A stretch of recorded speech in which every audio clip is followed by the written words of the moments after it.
Doutor, você não tá entendendo. Não deixe o Jaca sozinho com o irmão dele. O Jaca é um psicopata perigoso, ele vai desligar os aparelhos e matar o próprio irmão. Por favor, contenha-se. Não vou tolerar escândalos e calúnias aqui no meu corredor. Aquele doutor sem noção achou que eu estava mentindo e defendeu aquele desgraçado. Mas eu vou voltar lá dentro de qualquer jeito. Vou botar uma câmera escondida naquele quarto e o mundo inteiro vai ver quem o Jaca é de verdade. Agenta firme, Coco, por favor, não desiste agora. Eu vou esconder essa microcâmera bem aqui no olho do urso de pelúcia da cabeceira. O Jaca acha que ganhou o jogo, mas ele vai cair e vai ser hoje. Mas que palhaçada é essa que está acontecendo aqui dentro?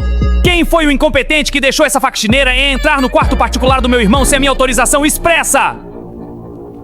Mil desculpas, patrão. Eu sou nova no andar e só vim recolher o lixo hospitalar e limpar o chão. Me perdoe, eu já estou saindo correndo. Então junta essa merda e sai logo daqui antes que eu perca minha paciência e quebre as suas duas pernas. Suma do meu caminho e não volte nunca mais. Consegui.